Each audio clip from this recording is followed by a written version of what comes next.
What is going on, YouTube? PPS here, Pass the Prop, NFL. We're coming at you guys for some Monday Night Football plays.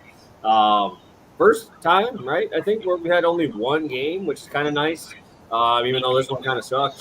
Or we don't like it. But, hey, we got a nice fat total, 47.5. I love that.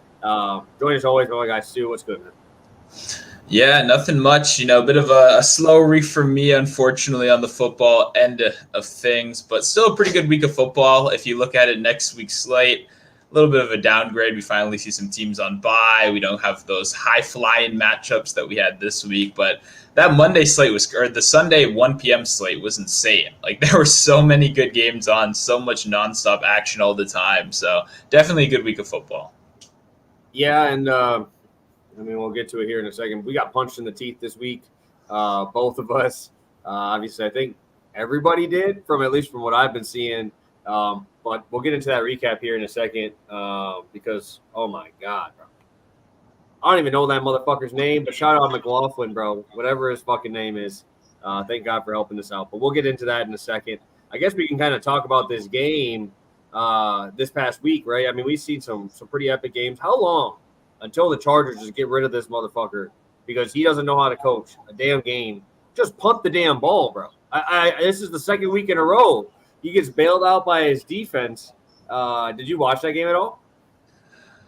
Yeah. It was interesting. I don't know. I don't really have a lot of people got mad, obviously, but I don't know. I don't really have a strong take. Bro, he had a broken fucking hand. He couldn't go underneath center, and you're going to have him do it? A QB sneak? Yeah, it wouldn't have been drugs, bro. It wouldn't have been my pick. But I'm just going to say the whole world got so angry at it that it almost gave me more enjoyment than anything because I really didn't have any action at all on that game. So I was just kind of watching, hoping for a shit show. And that's what it was. I was rooting for the other team. So yeah, no, and I get it, but I couldn't believe they QB sneaked it in that scenario. You're on your own 30, right? It's a rookie quarterback that would have to drive the length of the field in 2 minutes with no timeouts, and this guy couldn't take a snap under center. Like, he literally had a broken hand. Yeah. Under center he had in like 15 minutes. Yeah. No, let me just say, I wasn't defending him. Let me clarify. I was rooting for a shit show to happen, and that was the perfect play call for it to happen. I agree. It looks like he's going to play again next week, though, right? It looks like it's the offhand. They're just going to have to kind of work through it anyway. So that'll be interesting for betting purposes. Yeah, no, and Keenan Allen show didn't really show up too much. Got a nice, good old snowflake on DK if you played that. Shout out Joshua Palmer for that 51-yarder to save a lot of fantasy days there. But, man, that was just I just had to bring that up because I didn't know if you watched the game or not. But just wild to me, man. Just wild. I wouldn't be that mad if, like, he wasn't hurt, like, significantly. Yeah. Like, it was significant. He had a full-ass splint on his hand, bro. But talking about some shit show there, but not a shit show. The Buffalo Bills, baby. Holy moly. That was absolute beatdown. I blame them for not getting me my James Cook winner because they put Latavius Murray in because they were getting up so much. And then last drive of the game, they freaking teased me and put him in for one play, gets a 6-yard carry, and then pull him for the rest of the game. Like, bro, just let him go. Get 4 more yards, dude. All I needed from you, but just an absolute beatdown. Josh Allen was a wizard. 44 points for me in my fantasy league, my big one. So I'm happy to see that. Yeah, no, I happened to lose every single over bet in that game, despite the fact that it was like the best game of the slate. I lost obviously that one. I lost Dawson Knox receptions. I lost Stephon Diggs receptions. Like, Josh Allen was just so ungodly efficient on those 21 throws or whatever he had that, like, he somehow scored 40 fucking points and didn't cash a single over. So pretty impressive. If you obviously took receptions, not yards, then you got screwed. But it was a good game. It was fun to see the Bills kind of look like the Bills that we knew they are. And I think a lot of it was tackling, too. Miami just kept missing tackles in open space. But shout out Gabe Davis, man. Telling the books to just eat it, bro. They keep giving me 20.5. Longest reception. This boy eats that shit for breakfast every first quarter, bro. This dude is a monster. I just don't even expect him to catch another pass after the first one because he catches a touchdown and then just doesn't do anything. But hey, shout out Gabe Davis being a homie as well. Your Washington team put a little fight in there. What was your thought on that? Obviously, a pretty big game for him. Obviously, didn't come through, but probably promising for you, right, to watch that. Yeah, I guess promising. I mean, it's depressing to lose. You never want to I feel like I do see a lot of people kind of taking solace in oh, we played a good team, a good game, right? But I don't know if that really gets you anything in life, right? I want to win, and I mean, to me, the biggest takeaway is fuck Ron Rivera once again. Not going for 2 is absolutely insane. It's unjustifiable in that situation, right? His excuse you ain't beating him in overtime, bro. Exactly, and his excuse was that his team was tired after that drive. So what, you're going to send your tired team back out there to then march down the field 70 yards instead of 2 yards, right? Like that, it doesn't make any sense. When you're the worst team, when you're a 10-point underdog and you have a chance to step on their throats, you take it because you know you're not going to have that other chance, right? I mean, and the funniest thing, oh my God, Washington fans in the comments were saying, look at his record on 2-point conversions, right? Ron Rivera, look at his record. He's only 9-25 on 2-point conversions. So obviously they shouldn't have gone for it. Being a bad coach is not an excuse for being a bad coach. Like, you can't say, why didn't you do that? Well, I'm not good at my job. That's why we didn't go for 2. I can't do it, right? That's a terrible excuse. He's not even the play caller. Fucking Bieniemy is the play caller now. So it was frustrating. That kind of killed the vibe there already if the losing bets didn't do that first. But it was brutal. I mean, it was a good showing. Howell bouncing back after having 4 interceptions. He showed poise all week in interviews. It didn't look like it got to him, and it came out and showed on the field as well. So it'll be interesting to see how the Eagles continue after this game, right? I posted a little tier list yesterday of my top 5 teams. I had the Eagles at number 4. I think that's fair. I saw a couple people mad, but most people are more mad about the 49ers being number 2, not number 1. So it is interesting. If I posted that last year, I would have had 5,000 Eagles fans threaten to kill my family. So it does show that the public is a little bit down on the Eagles this year, and it kind of shows, right? You shouldn't allow 30 points to the Commanders. The only other team that's done that is the Broncos in the last 2 years. So enjoy that company. Yeah, talking about the Broncos, 31-28. Against the Bears, baby. Oh, my God. What a shit show early on. I think Javonte got paid out by the books, for real. He's fine this week. He said he's fine. I'm like, bro, this is the game you want to be healthy in, man. Get it going, man. It was tough to see. Even Jerry Jeudy didn't get to his prop. I was on Jeudy. He had 3 catches. That offense just still didn't look good. Even though they won, it just didn't look good at all. And it was tough because I wanted to watch this game and I couldn't even last through a half. It was that bad. So, yeah, that was brutal. Yeah, no, I said I picked this one for the big screen game, and it was on. It was enjoyable. I very much, it was the shit show we all expected it to be, with Justin Fields in the first half looking like a good quarterback, and then Justin Fields looking like Justin Fields in the second half again. So that was very interesting. 2 bottom-tier defenses, that were supposed to make the offenses look really, really good. But like you said, neither offense really looked super good throughout the whole game. It was just kind of that shit show that we expected it to be. So it'll be interesting to see how the Bears bounce back against my Commanders on Thursday night. And it'll just be interesting. The totals on these Broncos games from now on are just going to be insane with how awful that defense is. Yeah, and talking about a guy who looked awful. Why did Derek Carr play this week? That dude was a walking piece of shit. That dude sucks, bro. And now you're going to give me a guy who has a – dude, if you've ever had anything with your AC joint, you can't even move your arm. That dude couldn't throw the ball more than 10 feet down the field.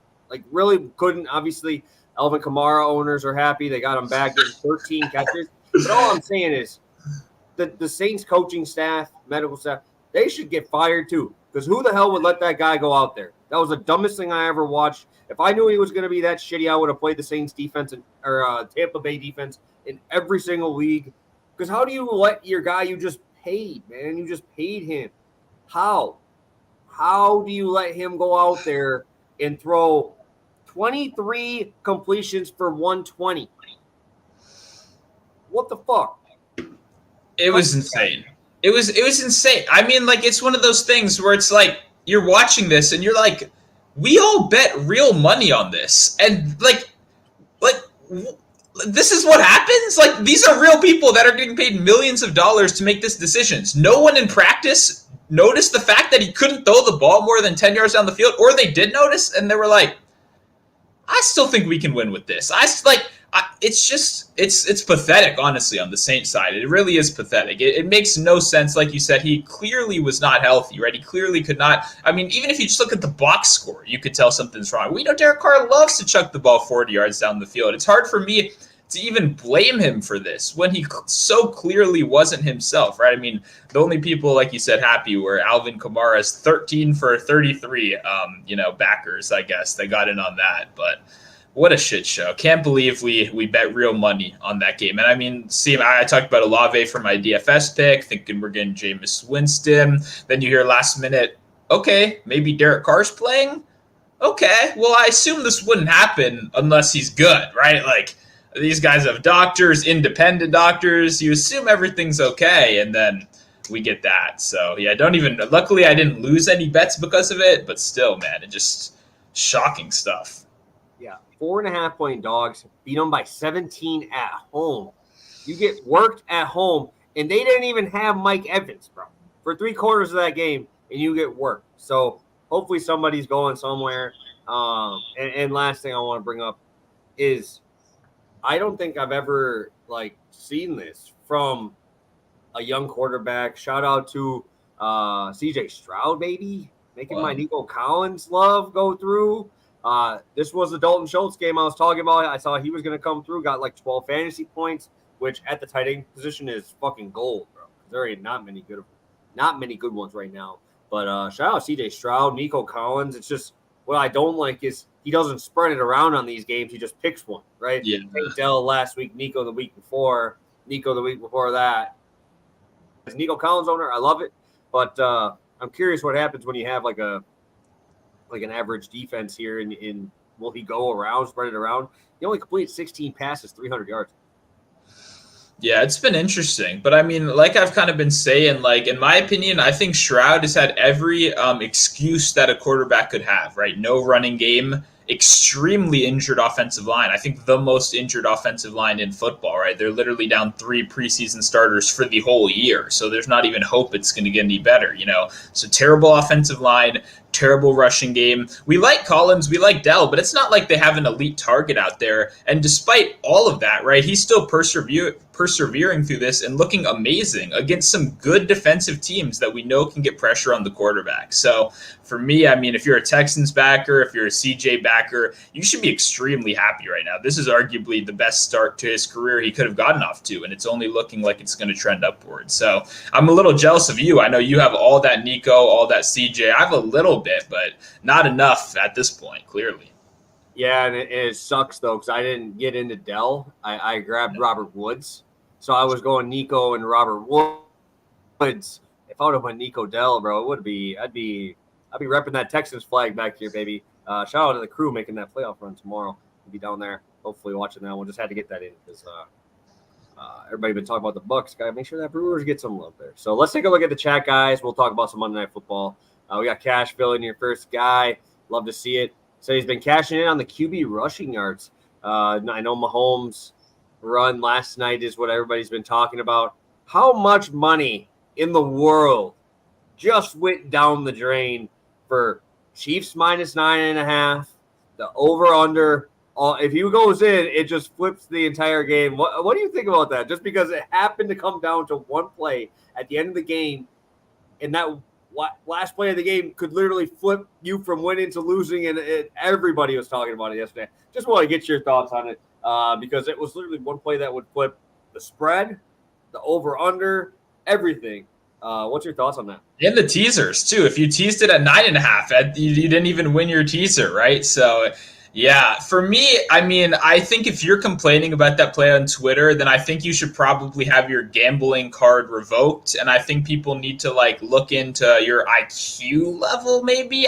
Understand being mad at a play, but he made the correct football play. 1,000%. He made and he got up and celebrated because he knew he made, and he was the only one this weekend. We had multiple guys not go down and give the other team a chance to win. And I know it's not a likely outcome, right? I know it's very unlikely the Jets storm back, but we've seen it before, and history repeats itself. He made the right play right there. It was so ungodly obvious that he made the right play there as well. Like, I don't know. I think getting mad about it, sure, if you lose some bets, you blow off some steam, right? I saw a lot of people lost a lot of bets this weekend. I get being mad about that. But to seriously accuse this of point shaving or all this crazy stuff is just insane to me. Like, Patrick, how much money would you have to give $50 million a year, Patrick Mahomes, to point shave on a Monday night football game that the whole world is watching? Like, how does that work? Someone explain to me the process of how you get in contact with Patrick. Like, I don't know. It's all pretty crazy to me. It was kind of good entertainment, to see people spaz about it. I don't know. If you've been on Twitter this morning, you've seen 40 clips of referees or that play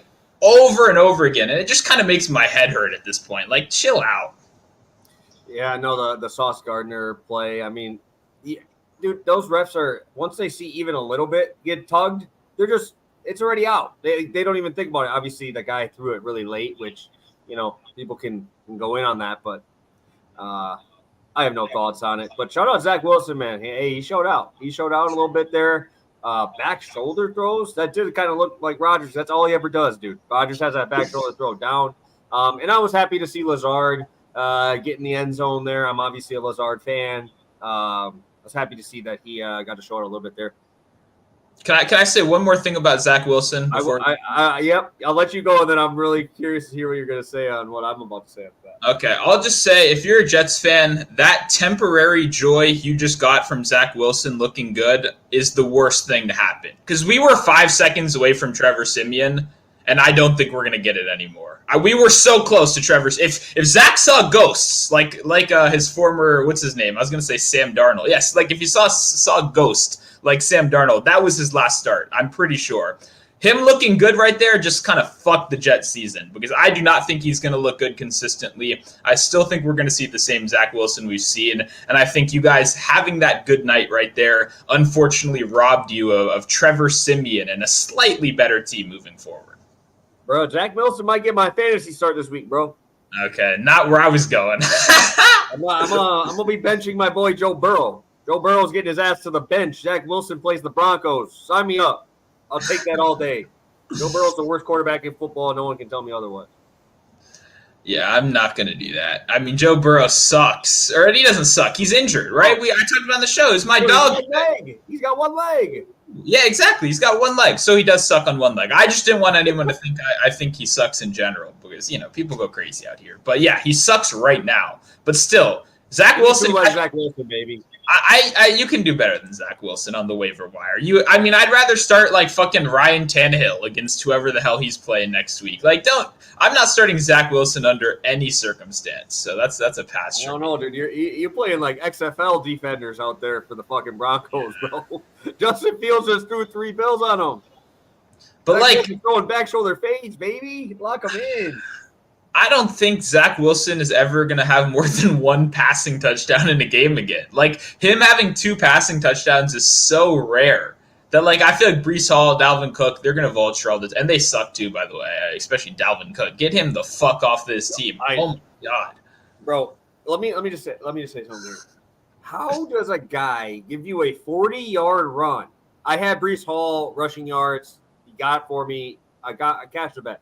But what are you doing? Why is this guy not getting the ball, especially on all these checks and stuff? They kept checking out of these plays.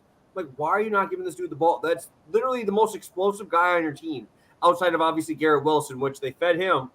He had 9 touches. Breece Hall had 9 touches. It was averaging over 5 yards a touch. That isn't even – that's on Hackett, bro. Hackett is not an offensive coordinator. Yeah. That dude is a bum. No. They hired Aaron Rodgers to be the offensive coordinator. Yes.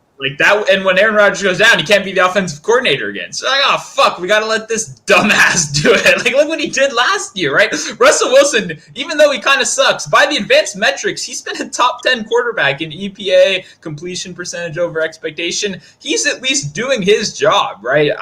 Hackett's got to go. I do feel bad for the Jets, because they clearly signed him as this will make Aaron Rodgers happy. And then Aaron Rodgers instantly going down just fucks him for the whole year. Bro, it was so dumb. Like I just could not fathom watching, because I was sitting here watching it because I told you. My fiance is a Mahomes fan, drafts him in fantasy every single year. But she has Jordan Love, who actually is completely better than Mahomes right now, fantasy-wise. Like 25-plus points more than Mahomes so far this year. Because they've blown the dude out and then had whatever. Jordan Love's getting 20 a week. And she just won't start Jordan Love over him, which is fine. We're not getting into that.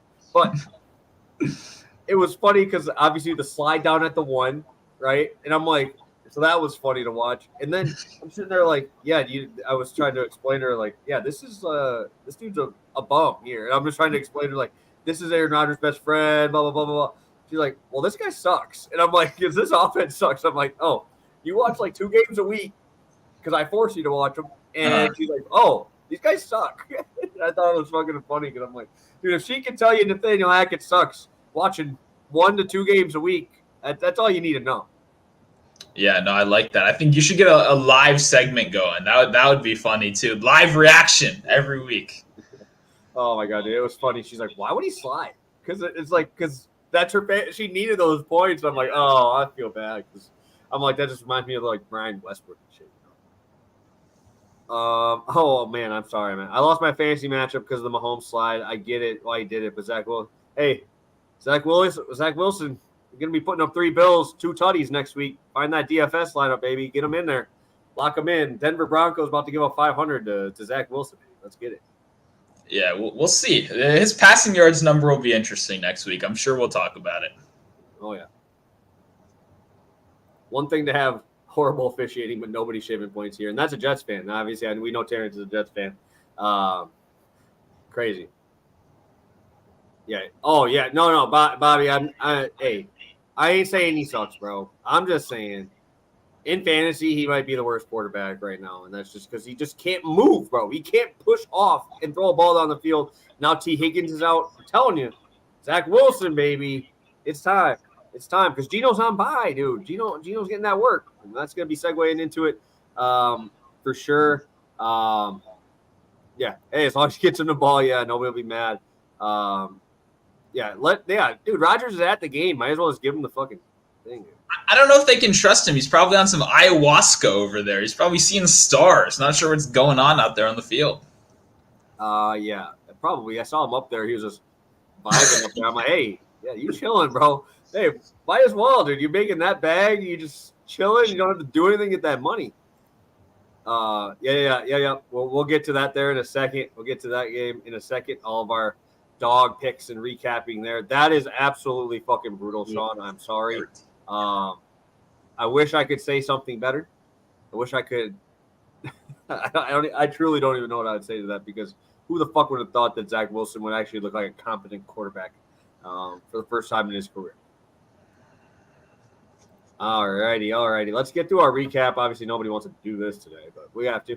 Javonte injured second drive. 4 or 5 touches on that first drive, which was nice.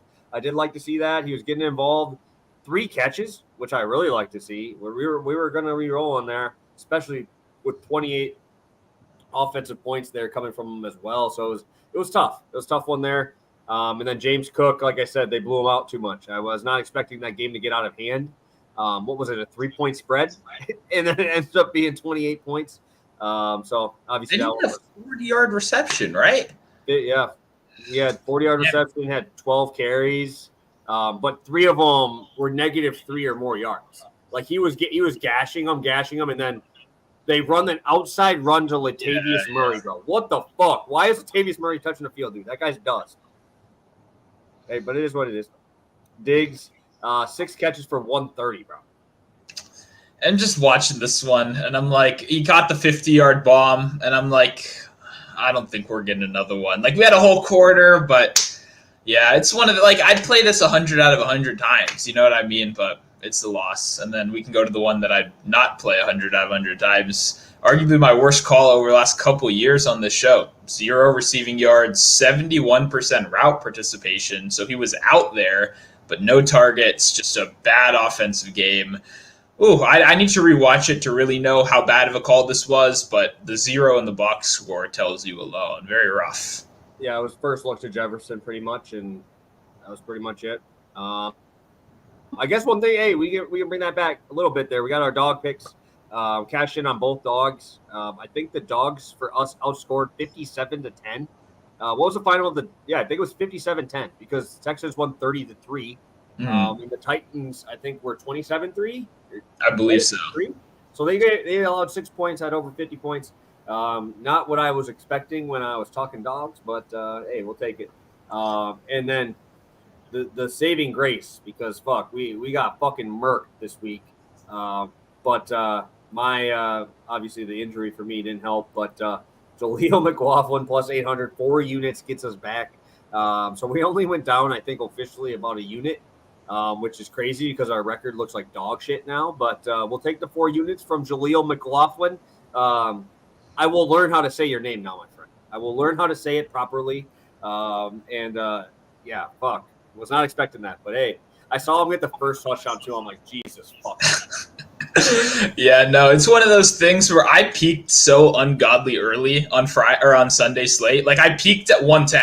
Everyone was fired up. I'm getting all these messages. We won. We got the first touchdown. I'm fired up. Great day. The Titans are up 2 scores. I'm like, oh my God, I'm winning everything today. And then just a steady climb downhill after. But I shouldn't focus on that. Obviously, a plus 800 touchdown. I didn't see any single other person even mention. Shut the fuck up. Even mention this guy's name this week. I know even my dog's trying to kill me right here now. Come on. This never happens. You got to start talking. I'll be right. It's a rough week, but we got the win. He's going to keep barking, too. It's very annoying. Oh, fuck. Okay. Yeah, my dog, he's chilling over there. But yeah, we'll get to today's game. We'll get to the game you guys came here for. We got our picks ready for you guys. But, Stu, we got Seahawks traveling to New York. A huge total, man. A really nice total here for people looking to back on sides and looking to back like those straight bets there. Looking at the line right now, we have Seattle as a minus 1.5 point favorite with a 47.5 total. Again, Stu, those 4, right? We got over, under, and then the spread on both sides. Where are you leaning to in this game before we get into our props? Yeah, this is an interesting one. I mean, I'm not a fan of either of these 2 teams, right? I haven't been super impressed by either of these 2 teams so far.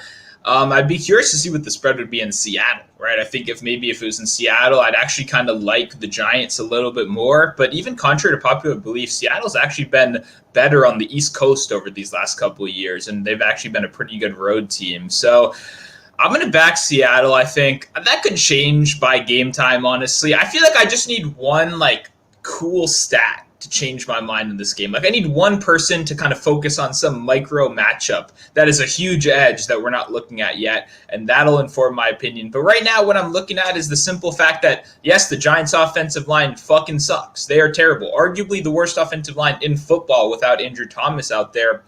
But Seattle also can't generate pressure. And they haven't been able to generate pressure. Dating back to last year, this has been a huge problem for them. So for that reason, it's very hard for me to not, at least consider the Giants in this one. I think it'll be a close game. If I had to pick, I know we've been I don't know if I should spoil that yet, if I could pick one of the sides or totals in this game, but I do have a lean on the total. But for the side, I'll say probably Seattle wins outright in a very close game. Yeah, you can talk totals if you want. I think I would lean the over in this one just because 47.5, I understand it. I mean, we look at it and it's like, wow, this is high, dude. This is way up there. But both these defenses are not good, man. And like I said, what the offenses lack are the offensive lines on both sides, right? Both of the lines are tough. But what I've been seeing here from Seattle is they've been doing really good, putting 2 tight end personnel in there to try to help in these obvious pass down situations. They haven't been getting behind the sticks too much. And they're having their running backs block, which is why you're not seeing too many. I think it's 25% each, right, for each Charbonnet and Kenneth Walker when they're pass blocking, right? They're not even going out for routes, not even options, right? So Gino really hasn't been checking down. You got huge ADOTs, 16 and 15 right now for Tyler Lockett and DK Metcalf, respectively. So you're seeing that ball go down the field. And this is that type of game where you need both tight ends to sit back. You're going to need to have the running backs in there ready to go because Thibodeau is going to eat. He is going to eat if you give him a one-on-one in this one. So what I think is you're going to have to sit them back. I think we're going to start seeing the ball get chucked downfield a little bit and get this game going a little bit too as well. So I'm excited for this one, and I'm excited to see Go Gino on primetime, baby. What's better than that? Yeah, well, I have the kind of complete opposite opinion. I think both these teams kind of suck. You're right, the defenses do suck, so that is kind of the limiting factor of this whole thing. But in my mind, I see two bad red zone offenses. I see inefficiency. I see settling for field goals. I see bad incompletions on third down from both quarterbacks. Like, I don't know. I see all the offensive pieces. I agree. These defenses are not strong. But for me, it feels like people are going to maybe go to the total. Maybe it even gets up a little bit more to 48 from 47.5. And in that case, I do like the under. I think it's just going to be a grimy game. I know we've been kind of doing it recently, like gun to your head, take a side or total from these. I think it would just be the under for me personally. I don't have a lot of confidence in either of these guys to execute in the red zone. And that's obviously also, we haven't even talked about turnovers yet, but this could be an absolute turnover fest, especially. I know Gino doesn't throw picks too often, but you got to look out for those fumbles, especially with how much pressure the Giants are going to be bringing, because they don't have a good pass rush, so they have to just blitz on 50% of plays, which you're going to see once again this week. Yeah, I love it. I love it. Let's get right into it. I know you already brought up red zone offenses. I want to make this one a little bit quicker because it's not really that big of a game, and we don't have two to get to. So, Stu, I'll take it away. We both have plus money spots today. Yep, I'm going to be going with the Seattle kicker. We're going Myers over 1.5 field goals plus 105. We're playing this one for half unit over on BetMGM and DraftKings Sportsbook. I kind of just hit on it a minute ago. Obviously, the Giants are a bottom five, or sorry, not the Giants. Whoa. The Seahawks are a bottom five team on third down so far this year, which is a huge deal, right? If you're not converting those third downs, you're going to have more fourth downs. And for me, when I look at these field goal props, which I've been looking at a lot more recently, and something I really do think I'm going to have to start kind of betting on weekly, because I think there's a lot of value. You're essentially betting on games, but what I like about them is you get multiple outs, because I mentioned I like the under. I think this could be a bit of a grimy matchup right here. The great thing about field goal props, though, is they can cash in these high-scoring game environments and these low-scoring game environments, which is what it's kind of like hedging your bets a little bit right here. What I am betting on is the defense is bad enough to let the offense into the red zone. I just don't have full confidence that Geno Smith and this offense is going to be able to consistently punch it in. So it's kind of, we're not like totally off. Like, I do agree on the defensive weaknesses. I think they're going to be able to take advantage of it. But I like how Myers has been very good this year, coming off a 5-for-5 field goal game last week. He's hit this in 2 of 3 games so far this season. For me, it's one of those situations where you got to look at the coaching. No matter what, you have to look at the coaching for these field goal props, right? As a Washington fan, I am never betting on our kicker, right? Because Riverboat Ron is going for it out there. He's going with vibes, right? And I don't like betting on coaches that are going with vibes. I like betting on coaches that are very clear on what their intentions are. Kickers for teams like the Cowboys now with McCarthy, right? Or the 49ers with Shanahan, or now Myers with Pete Carroll. I want these more conservative coaches that are going to take the points, right? That's whenever you watch football with someone over the age of 65 years old, take the points. You got to take the points. That's how Pete Carroll really does view the game. He is one of the more conservative coaches we've got out here, especially in these going for it situations. So I like the field goals. I don't think this is going to be a super high scoring game. And I think if you bet field goals and interceptions on every primetime game so far this year, you'd absolutely be swimming in money. Like, it really does feel like these are the only props that are consistently hitting, or the kickers and the quarterbacks to throw picks. So we're going to keep on betting on these ugly games. Two offenses, like I said, that I don't have much confidence in. I think we see both field goal kickers have pretty good games. Yeah, I love it. And I'll be talking about my guy, Darren Waller and Geno Smith. They're combo and FanDuel only, just because DraftKings, their alt lines suck, bro. They do. They killed it. They do 25 and 50. Like, what the hell, bro? Like Waller's at 47 for his line. So what am I going to do? Play minus 550 on a freaking 25? Like, 40 is minus 200 on FanDuel. It's a great line. So Darren Waller, what I really like is there's been 22 tight end targets for the Giants here. He has 20 of them, right? So he's not really competing with anybody. Bellinger has been in there doing a really good job of blocking, obviously, but he's not running out there on those routes, which we like. 20% target rate. That is with games with Saquon, right? So we love to see that. We've seen Tyler Higbee, 48 on these guys, only on 3 targets. And I'm going to tell you right now, Darren Waller is significantly better, right? Then you go over to rookie Sam Laporta, 6 targets, 5 catches, crushes this line as well. We've been attacking tight ends with Seattle all the time. I thought he'd be more popular. I know DK is the most popular guy I've ever seen, which is unfortunate because I have been fantasy and I need him to get like 3 points. So I'm kind of nervous with how many people are him that he might just freaking walk on the field today and just twist his ankle. He's like, I ain't going to play. Right. That's what I'm a little bit nervous on the DK side. But what I do like for Geno, man, like I said, talked about the ADOTs there before. You got deep guys. You got deep threats. You got guys in man-on-man coverage here. I'm hoping that Noah Fant, I think Noah Fant might play. I don't know. I saw that he was on the injury report, so he might play. Obviously, just another guy to have there. I know a lot of people like JSN, but JSN is getting pushed off the field, man. He's only got like 40% target share. You got Jake Bobo out there making plays last week, which I was not expecting to say that name this year. Maybe a couple years down the road, but not this year. But I just love the ADOT here, especially if we're going to run those 2 tight end sets where they're staying in and blocking, taking away that blitz, getting one-on-one coverage with DK, Tyler Lockett down the field. I think that we're going to see some big plays here from Geno. And I wanted to play longest reception, but they're sitting at 36.5, and that is a huge number, especially for a guy, that's not a scrambler as much. I like those longer ones on ones where we have those broken plays. Geno really isn't that guy, but he is showing out. I do like Geno. I love him in this primetime spot. And I think he's going to do well, even on the road here in New York. If it was a snowy game, obviously I'd be a little bit more worried. But you're playing in New York at a good time. It's not going to be super cold. Weather shouldn't be an issue. And I think the Giants actually do a pretty good job containing Kenneth Walker, right? We've seen them struggle. We've seen Seattle struggle against the Lions front, which is obviously very good. I think he only had like 43 yards on 17 carries, right? We also got to see Kenneth Walker against the Rams front. And he only had 64 rushing yards there. So I think that we can see Kenneth Walker kind of slow down a little bit, use those guys more for pass blocking. We start seeing that ball get pushed down the field there. And I always like it when these quarterbacks have the opportunity for 50-yard plays. And you got a lot of guys that can do that after the catch in this game. So really like Geno. And obviously he's a GOAT. He's my guy. I got to roll with him on a primetime matchup.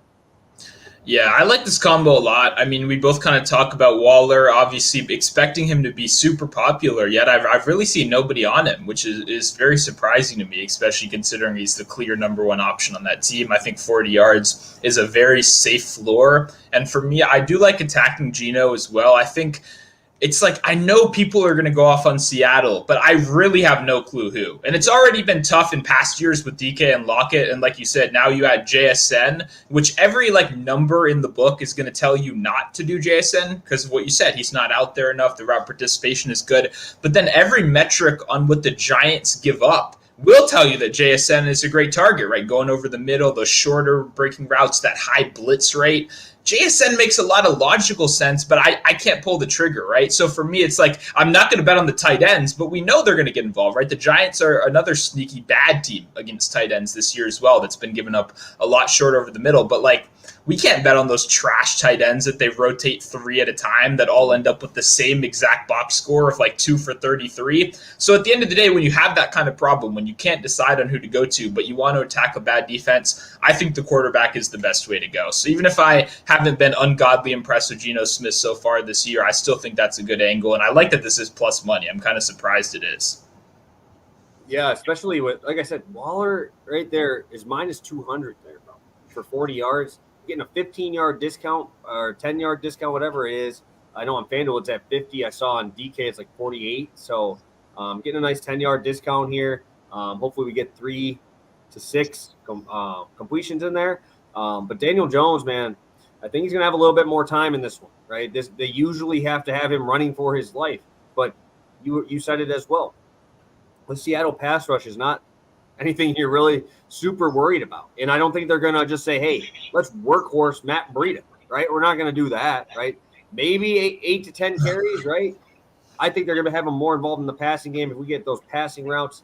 Obviously, I think Waller's going to be that first option because, I mean, like I said, Hodgins, Paris Campbell, it's just a weird mix, right, around of just guys that are number 3s and number 4 receivers on other teams getting thrown into these spots, Darius Slayton, all these guys.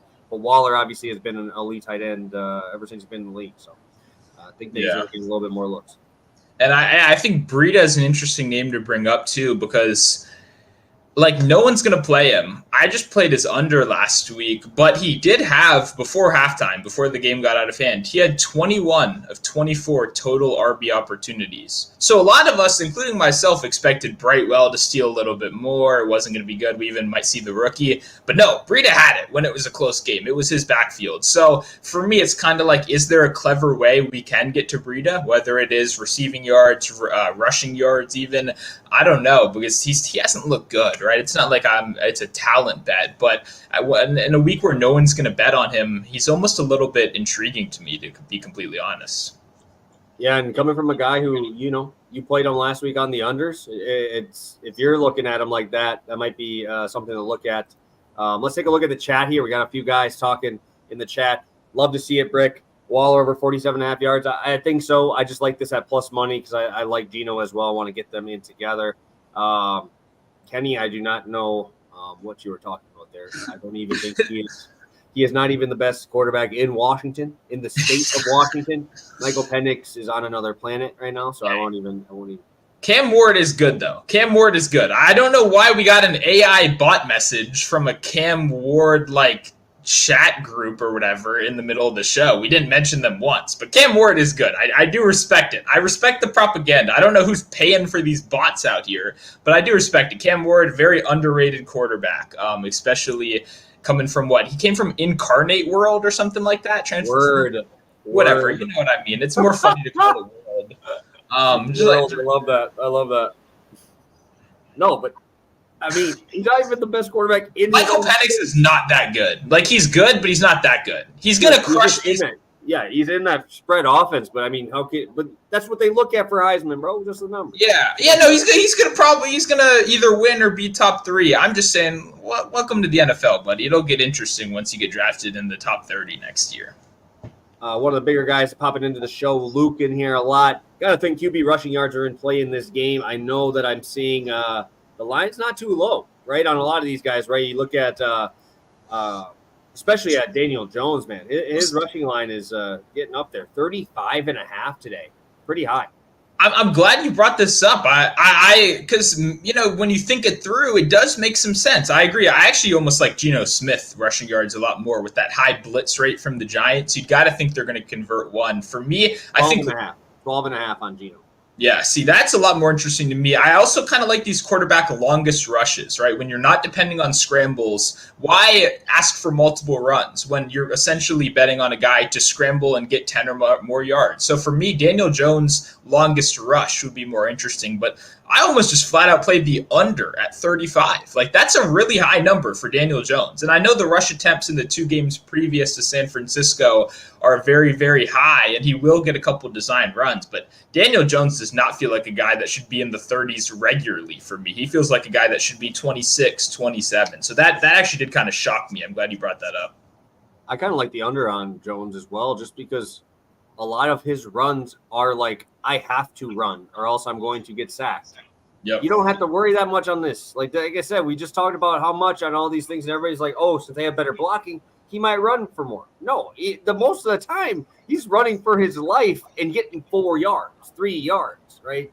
And that's why you're seeing him with 12, 13 carries in some of these games. They're all on dropbacks. A lot of those are not designed runs for him. So just a heads up, I don't think he's going to have as many opportunities as he has had in the past year, just based on that. Brick, I do not know where you are seeing 21.5. I did look at DK Metcalf's line. I don't think any of them were under 23 because I did look at this spot as well, just because everybody was on his over on everything else and on his catches and everything. So I'm like, oh, maybe I'll go longest reception. But I'm pretty sure 23 is the lowest I've seen anywhere, at least since I looked today. But if you could find 21.5, sign me up. I don't think I saw 21 at all. I was going to say, that's not a DK Metcalf number normally. So if that is out there, I haven't checked that market yet specifically. I tried to bet one guy and they didn't have freaking available. But If 21.5 is out there, I definitely like that look. I think it's a good angle. I think we've kind of, you mentioned in your comment, obviously very good against man coverage. That's what the kind of situation you want to get him in right here, and you only need one. So for me, 21.5 is a very fair number. If you ask me to place it, I'd probably put it where you put most of the high end deep ball guys at 25.5. So that's obviously a huge deal in this market. So I like that number. Yeah, and maybe it was a 21.5, and I saw Ahan post this as a play right before I came on Twitter. So that might be why it's not a market bet that much. It's you're just hanging out with degenerates in me and Stu so much that you're like, oh, that's a reasonable thing to bet on, and I'm like, yeah, it is for us. Not many other people out there betting on the longest reception and stuff like that. Terrence is bringing this to us. We have Geno over 12.5 longest rush, or 12.5 rushing yards. Jones under 35.5 plus 234. That might not be a bad sprinkle there. No, I agree. I think that's some good plus money. And I mean, I'm curious what Jones's rush attempts are as well, because that's another guy that he might be able to break one, but like to consistently put them together would be interesting. So I like that. I think that's a good angle right there. I'm looking for rush attempts. I do not see it on DraftKings at the moment, at least for what's his face. Rush attempts is 14.5 for Kenneth Walker, minus 145. Just asking me to just bet the under, bro. Like, they're just baiting you. Say, oh, this is such a low number. Come grab it. And there's plus money there on that bottom spot. So, got through all the comments. Got through everything. Stu, let's recap and get out of here. We got 50 of you guys in here. Hit that like button, guys. Hit it. We want to make sure we get that going here. Obviously, it helps the algorithm, all that other stuff we need. That makes we definitely need more of that. I don't know why, but it's all the algorithm stuff, so we're just trying to help it out that we got to get it going here. So, Stu, let's recap. Sounds good. We're starting out on the Seattle side, half unit play. We're going Myers over 1.5 field goals. That is plus 105 over on BetMGM and on DraftKings Sportsbook. Awesome. And I'll be on plus money as well. Darren Waller, 40 yards receiving to go along with Geno 225 at plus 111. Stu, what do you got for the people heading out today? We got 44 of you guys in here, 14 likes. Let's get that up to at least 25 before we get out of here. Stu, what do you got for them? Yeah, I'll just say I want to give a little spoiler for a play that I'm going to be looking at earlier. I kind of planned on talking about it, but I want to reward the people that are hanging out with us here, because I do feel like, I feel like I've kind of sucked today. I don't know about you. I feel like I'm not in my A game over here, but I want to make up for that. Obviously a bad weekend as well. Be on the lookout for Darius Slayton longest reception. That is one of my favorite plays for today. That is a play I'll absolutely be locking in later, but we have no longest reception options available, so I can't bet that right now. That was going to be my show play, but I'll just leave you with this. So far this year, 71% of his, I don't know why you're pointing at me. 19.5 just came up on DK, just popped up right now. Awesome. So we're going to be playing that over on Twitter, but while you're here, you're with us early right now, you get the little bit of an early edge because this number might move. 71% of his yards have come against zone coverage so far this year. And guess who's playing zone coverage at the second highest rate in the league? Seattle. Something to remember. So appreciate all you guys tuning in, obviously. You obviously have my pick already, but I wanted to throw in a little bit of a bonus one. I feel like I'm not in my A game over here. Got my freaking dog barking at me all day. So appreciate you guys tuning in as always. It's still good to be over that 6 unit mark on the season, and hopefully we can just keep on building it up. Yeah, that's what we're here for. Obviously, we appreciate all you guys staying in here and rolling with us. And yeah, it's been a good year. Obviously, we try to tell you it's a ton of stuff. It's the ebbs and flows of the games here for sure. But yeah, they just opened up all of the stuff there. Darius Slayton plus 150 for 3.5 catches. Is that a spot maybe too? You looking at that? The problem is it was 2.5 earlier in the week and I missed it. Like when you see 2.5 minus 130 and then you see the 3.5, it always feels worse. But Slayton is a downfield guy, right? His targets come down the field. He's a career 16 yards per reception kind of guy. So for those guys, I'll always be team, longest reception or team yards over catches. Awesome. Well, thank you guys. 40 of you guys make it 50 minutes with us. Thank you so much. We appreciate all you guys' support. And we'll be back here on Wednesday talking about the Thursday night game.